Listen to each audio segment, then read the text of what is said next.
Welcome to So You Want to Be a Real Estate Agent.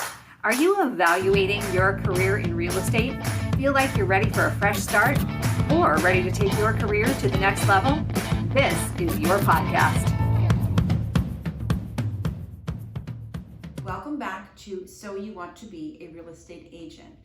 I'm Felicia Kaminker and I am on the List Realty team, and I proposed an idea to Meredith that I wanted to interview her. And as we all know today, I'm joined by Meredith Fogle, award-winning realtor, respected real estate coach, influential speaker, and team leader of the List Realty. Meredith is known for her strategic market insight, unmatched client core, and her ability to lead with both expertise and her heart. Meredith, welcome to the podcast. Thank you. What a nice introduction. Well, I feel so special right now. As you should. One of the reasons I wanted to interview you is that you always elevate other voices in your podcast. Oh, and your own story, expertise, and perspective really gets the spotlight. Aw. So I am going to begin with varied questions, some offbeat, some on point. And I'm not at all prepared, so the audience knows this is completely off the cuff. You're hearing real-time, authentic question and answer. Felicia asked me, do you want to know the questions before? And I was like, nope. I just want to have this be completely like organic, spontaneous content. So you all learn as I learn what my questions are. I'm excited. Thank you for doing this, Felicia. It's a joy. So, what is a real estate myth you secretly love that absolutely isn't true, but you wish it was? Oh, okay. This is such an easy one for me, which is that real estate agents get to make their own schedules. So often I hear when I am interviewing agents or new agents or would-be agents, the statement, well, I really want like a flexible job. And I just secretly, internally laugh, because although when you do get skilled at setting your schedule, you do have the ability to set your own schedule.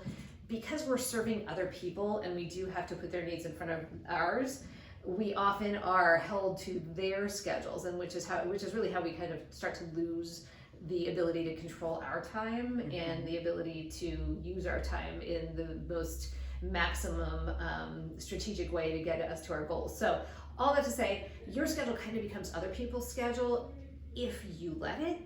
And that's where a really good team leader, mentor, or coach can help you get control of your schedule again, so that you're running your business as a business and prioritizing what the real priorities need to be to move your business and your clients' goals forward. Excellent. Okay. So, if your real estate style had a soundtrack, what 3 songs would be on it? Ooh, this is going to be a really hard one. Let's see. If my real estate style had a soundtrack, I might have to come back to this one. This is kind of hard. I mean, a couple things that come to me right away is Your Song by Elton John, because I love that song, and that very much speaks to like the heart of what I do and why I do it, is because the people that I serve I love, and the agents that are here I love. So that song, that how wonderful life is while you are in the world, that phrase just comes up for me.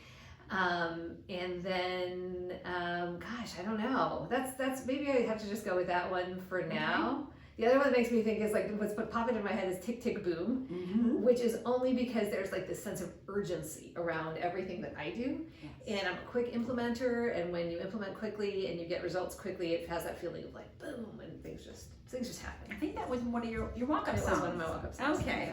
Yeah. All right. What's a moment you realized you absolutely chose the right career?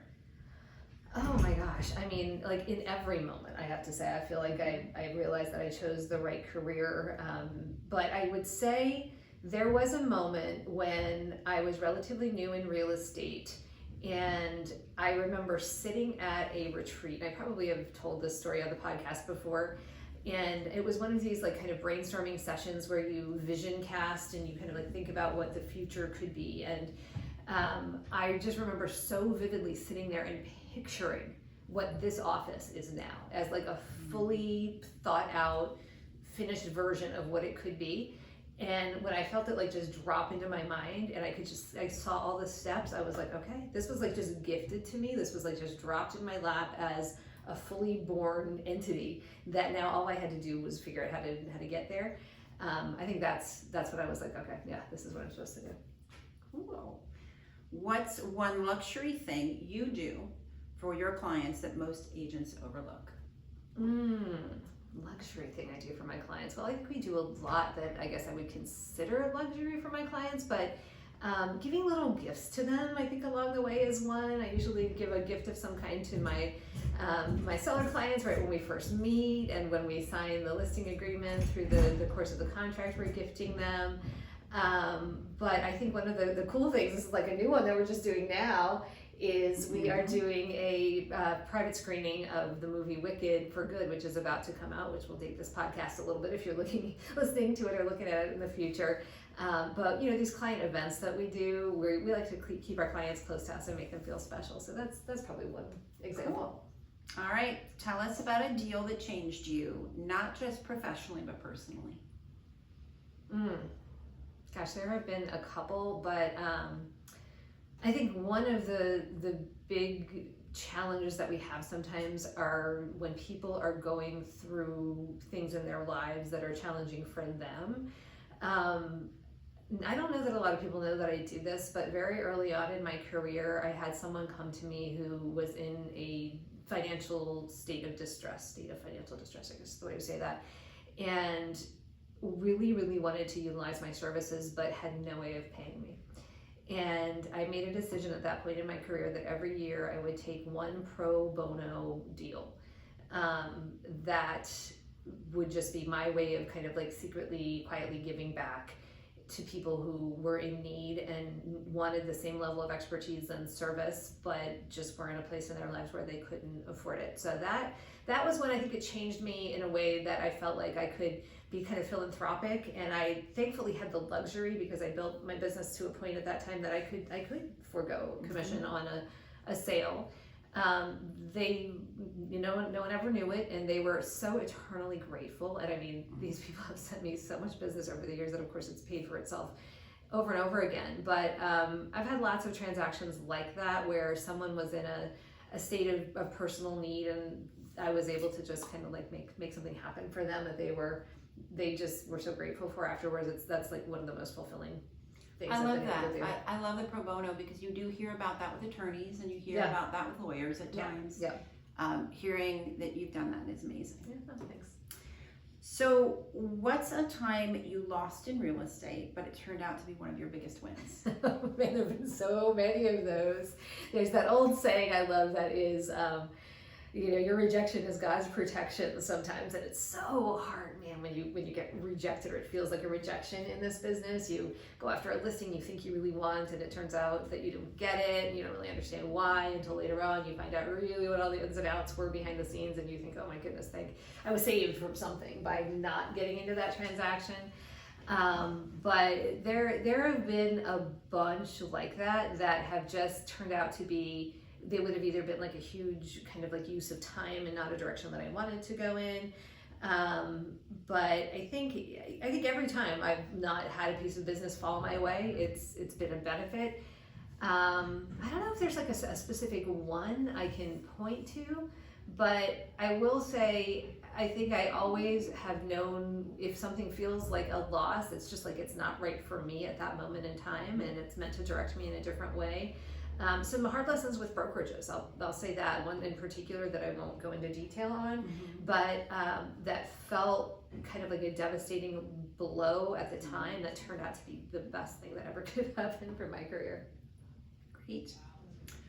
What's the one thing you insist on doing the old school way, even in a tech-driven market? Communication with my clients. That's the one thing that I think will never go away as a human art of connection.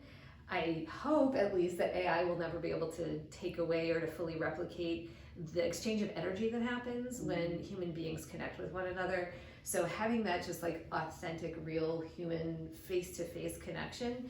And I think, speaking of kind of old-fashioned, we live in this new urbanist community that luckily gives us, and Felicia lives here too, gives us the opportunity to personally interact with people on, you know, a daily basis. And that's one thing that I would never lose, is that ability to just be out and about amongst the human beings who have chosen to reside in this community, and to continue to build community that way. Very good. You've built a boutique brand in a world of mega brokerages. Yep. What's something big brokerages can't replicate no matter how hard they try? You know, I think I'm going to go back to like personal connection again. I think they try, and some do a relatively good job of it. But I think being able to really like dig in with the individuals who comprise this brokerage sets us apart. And I think you feel it here. People use that term culture all the time. But I think having a culture of real collaboration, accountability, yes, but accountability in a really like fostering and nurturing way, I think is what we've built here. And I think because of the way that the big brokerages are built, it's much harder for them to do that. Sure. So this is going to lead in. So what's your boutique advantage? The thing that can't be taught but only lived. I think it is exactly that. I think it's being part of this culture. We are constantly learning together, growing together, experiencing together. Even just the fact, like, you know, tomorrow we're going to this event that I'm speaking at, and talking about like we get this special access to this really cool thing that I don't really know any other brokerages that get access to this. So being able to go like kind of celebrate and really be like hand in hand living this career together. You know, eat, breathe, sleep is kind of what we do with real estate, and that means we're experiencing the challenges and also the celebrations together. So I think that's really the advantage, is being able to really like be all together in what we're doing and moving toward a much bigger goal, but in a boutique kind of a way. Absolutely, because events like tomorrow, we'll carry that back here and we'll talk about that forever. Yeah, hopefully. So what's one personality trait that makes you an incredible realtor, and one that sometimes gets in your way?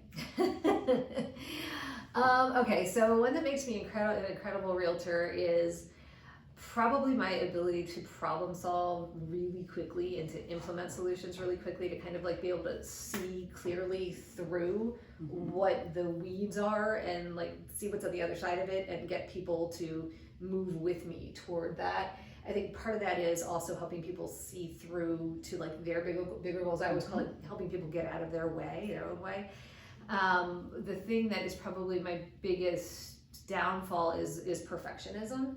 And for a long time, and this will be familiar to anybody who's trying to build a team or is in that sense of, man, I can just do this better myself. It's so much more quick if I just do it myself. It kept me from delegating for a really long time, because I could just do it on my own. I could do it faster than anybody else. In my brain, I thought I could do it better than anybody else. So that old saying, done is better than perfect, I say it, I don't really believe it, to be completely honest. I still want it to be done and perfect. Like, that's what I really want. Yes. But there are certainly people who can implement just as well as I can, and actually better in some ways than I can in some fields. So letting go of that need to like control and make sure everything's perfect, that's been something it's probably a lifelong exercise for me. You're not. Perfection. I would never think Meredith was a perfectionist. Never. Okay, here's some rapid fire. Okay. Must have room in a dream home. I'm gonna say, I don't know. Must have room in a dream. I guess I'm gonna say family room, because that's where we spend all of our time. Okay. Hot take, open floor plans. Love them or love to hate them? Since COVID, kind of love to hate them, I gotta be honest. I love the openness of having like a big gathering space, but having everybody in the same space with no partition walls, that can be a little hard to deal with, especially if you work from home at all. You'll understand. Did you know that 63% of sellers and buyers choose their agent based on local proximity? That's why farming or geofarming is such a proven method for long-term success in real estate.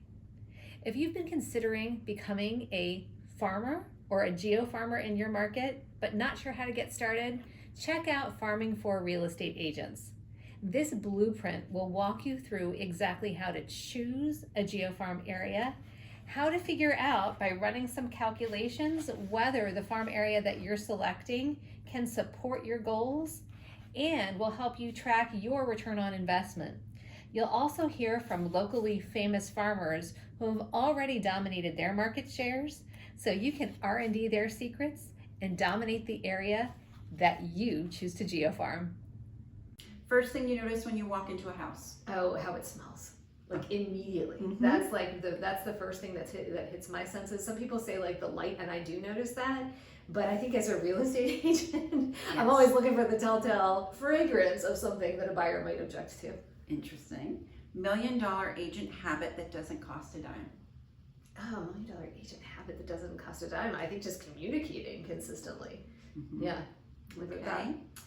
So if you could give one piece of advice to your younger self, starting in real estate, what would it be? Probably you don't have to have it all figured out right now, and knowing that things can change, and that your ability to adapt to change is going to be the biggest predictor of your long-term success. I think those things, because when I was a kid, and maybe this will sound familiar to some people, the thing I wanted most in life was like a guide, like a book that I could follow that would tell me all the things that I could do if I plugged in a goal. Well, we have GPT who can help with that, which is like one of my favorite things to do. But I wanted some kind of like a Bible for like how to get to where I wanted to get in my life, thinking I had a end goal that I was going to get to. And if I just did these things this way and made these decisions, I would end up there.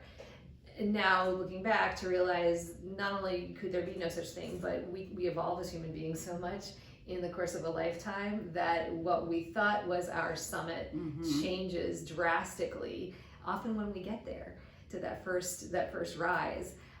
So being able to just kind of like relax a little bit and understand that you gotta flow. Okay, fill in the blank. Okay. Real estate isn't about property, it's about People. Yep, absolutely.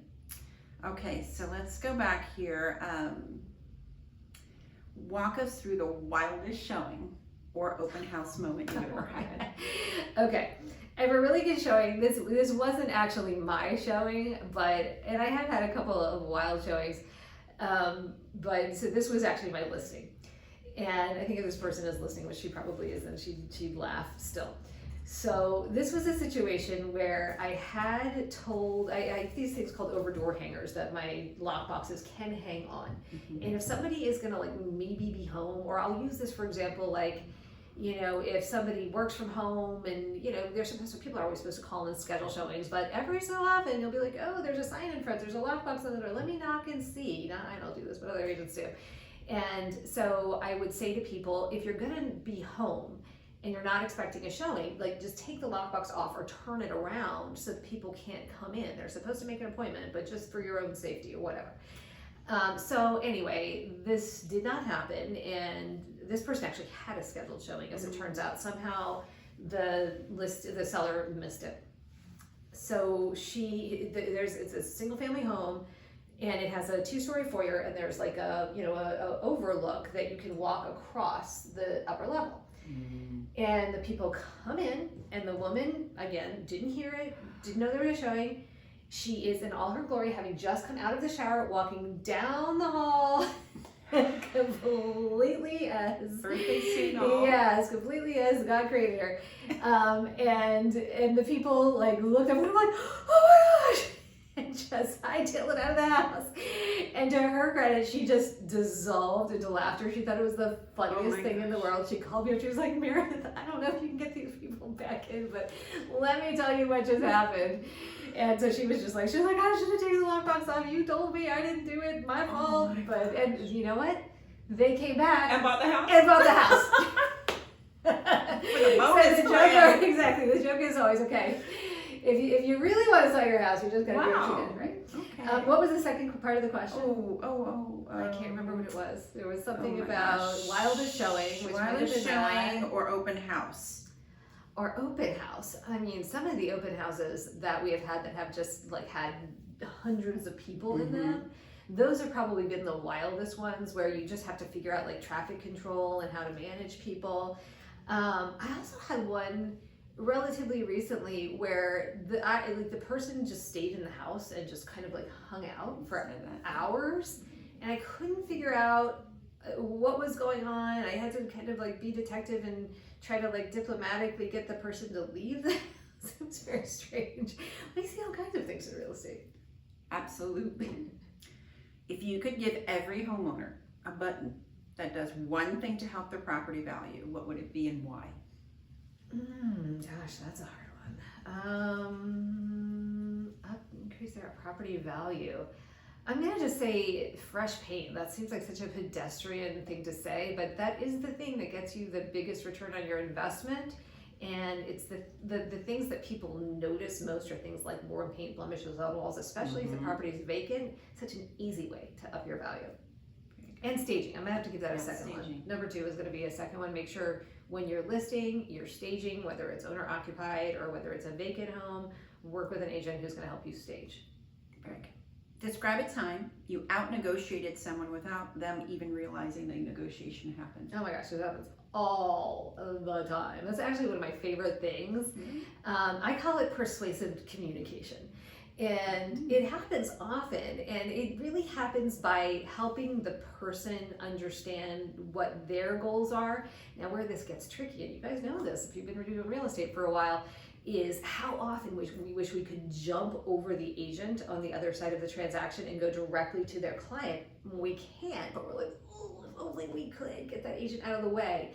So helping the agent be able to articulate the goals of their client so that they get out of the way and understand like the purpose is to bring the two parties together so that we get what both clients want. Someone wants to buy the house, someone wants to sell the house. Our job is to bring them together, not to create an obstacle. Now, one of the really masterful ways of doing this we have found out is by just constructing an elegantly written email, because what we know is the agent on the other side of the transaction often just forwards the email that we send directly to their client, and if we can then kind of jump over the agent and help the negotiation take place that way, it can create the outcome that everybody's hoping to achieve. Awesome. What's the most Maryland thing a client has ever done or said during a transaction? The most Maryland thing. I think just talking about, I don't know, Old Bay. That's what comes to my mind. Your favorite. Yeah, talking about how everybody loves to eat Old Bay and how they put Old Bay on everything. Yeah. Including Old Bay, yourself? Everything. I do love me some Old Bay. I eat it on a lot of things. Yeah. All right. If someone only looked at your calendar for a week, Oh gosh. what would they think your job is versus what you actually do? I think they would know that I'm a real estate agent. I think they would see that I'm also a real estate coach, because coaching is a huge amount of what is on my calendar. If you look at it, it is going to be appointments, and it is going to be coaching and a little bit of writing and speaking. Okay. What's a green flag you look for in a client before you take them on? I think just their kindness as a human being. I want to say, like, I just want to see what kind of human they are before I take them on. And, you know, even if they're a little bit of like a tough exterior, if I can see the human interior, then I'm happy working with them. In fact, those are some of my favorite clients who come across as like the crab apple, and they're like the, you know, the kind of like peel the layers. warm center. Yeah. As long as they're a decent human being, I'll work with them. Very good. Well, that's all. That's all the questions? Wow. So far, I gotta go deeper next time. That was pretty easy. Let's see, where do we get to? We get to 22 minutes. All right, so we got a little more time. So Felicia, go off the cuff. Ask me a couple of things that you're curious about. Tell me about your first job. Oh, okay, that's a good one. My very first job, let's see, my very first job was working at The Limited. This is gonna really date me. Did you work there too? 4 years. That 2 is years crazy. after, well, I was in community college, and 2 years into the University of Florida. Gosh. What did you do there? I was lead salesperson, Wow. cashier, help with inventory, opening new Nice. stores. Okay, you got a lot farther than I did. So I was the really like the grunt employee. I was 14. My mother forced me to get a job at 14 years old. because her mother made her get a job at 14 years old. So long-standing family trauma we don't need to go into. But anyway, I mean, I couldn't even drive. Like, she had to drive me to the mall, but she was committed to me getting a job for whatever reason, which is great. It kind of started like my work ethic, which I think I already kind of had, but okay. But because I was so young, I could not work the cash register. You had to be 16 to work the cash register. Mm-hmm. And I think I opened boxes some and did some inventory, but mostly what I did was clean out dressing rooms, and it was not very fun. In that setting, I gained an appreciation for the kind of just overall laziness of some human beings. And I will tell you what, I've carried with me to this day. When I finish trying things on, I re-zip them, rebutton them, put them back on the hanger. I don't leave them in a slump on the floor. I mean, I can't tell you how many hours I spent picking up things that people just left a mess after they tried them on, cleaning off lipstick and deodorant, all the things that you see in those settings. And I realized that was never something I wanted to do long term in terms of like being at that level of work. And also when I did get to interact with the client, the person coming in to shop, that I loved. That I was like, you know, even just like if they asked me, hey, can you show me where I can find this size? I was like, let me go get it for you. Units per transaction. You remember that? Yes. Yeah. You had to have the socks and the belt and the pants and the shirt and all of it. Yes, I do remember. Yeah. Yes. Well, you were mentioning about cleaning up everything when I had a brief stint as a waitress. And even to this day, when we go out to dinner, I stack dishes for the server. And Pat's like, you don't work here. And I'm like, yes, I do. Everybody should be in the restaurant industry at one point in their lives. Oh my gosh. Such an appreciation for customer service. And you have to work for your tips too. That was my second job, was working as a waitress at a restaurant called El Torito, which was a Tex-Mex place here in our area. And it was, for some reason, they put me in the bar. And it was like I gained some serious muscle carrying out, you know, the giant like steins of beer and heavy glasses and plates and things like that. That was an adventure, again, not one I would care to repeat, but got me some good muscle, as I just put it, in lots of ways. Exactly. And customers, I think that was the first venture into customer service and learning how you can upsell and how you can really, presentation is everything. 100%. Yes.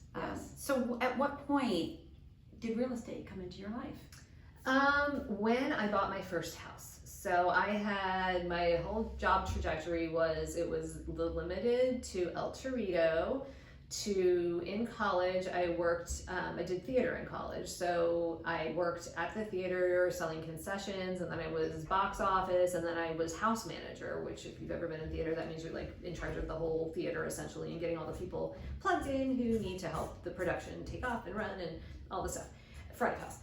And then from there, I went to Natural Wonders and worked up through the management ranks there, and then was recruited to the Disney company and worked through there.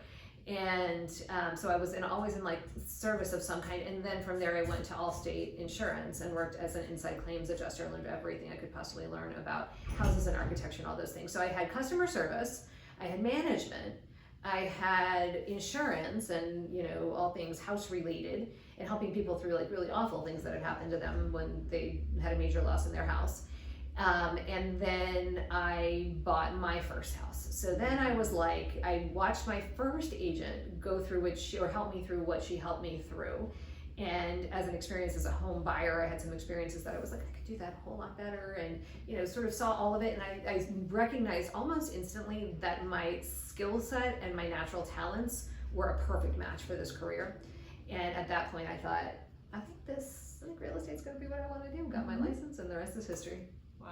And how many brokerages have you worked with? Let's see, I started at my first brokerage 1996. I was there for I think like 11 years. Then I went to a second one, there for another like 10 years or so, and then I went to my third one, fourth. So this is my fifth brokerage. Wow. Yeah. And most successful. And most successful, yeah. And this has been such a great journey, because being here, and I think this is the other boutique advantage that you referenced before, is I've been able to bring in all the things I loved the most and learn that were the most effective at all of the other brokerages that I've been part of. And I had some really great experiences, and I had some good learning lessons at every place I went. And then I was able to jettison all the things that I didn't like from all those other brokerages, and then layer on some innovations that have come onto the scene or I've discovered and brought them all here to create the list. So it's kind of like I got to create my own little Garden of Eden that I hope everybody else is enjoying as much as I am. Yes, we do. Good. All right. Thank you, Felicia. My Thank you for doing pleasure. this. This was so much fun to get interviewed. Absolutely. And I so appreciate you asking me. Felicia came to me and said, you're always interviewing everybody else. How would I feel, or what would you think about being on the hot seat and being the person in the interview position? So I appreciate you thinking of me and asking me to do it. I am always curious what goes on behind that brilliant mind and how yes. it all falls out. Thank you. Thank you for saying that. Thank you for being here and being you. And Thank thank you everybody for listening. And if you have any questions for me or us, you know how to reach out. Find us on Instagram or leave us a review or a comment. In fact, if you would be so kind as to leave us a review or a comment on the platform on which you are listening or watching, or if you're watching on YouTube, subscribe to our channel. You would be doing us a huge favor, and we would be so very grateful. Felicia, thank you. My pleasure. Thank you. Thank you for listening and watching. This has been So You Want to Be a Real Estate Agent. We'll see you next time.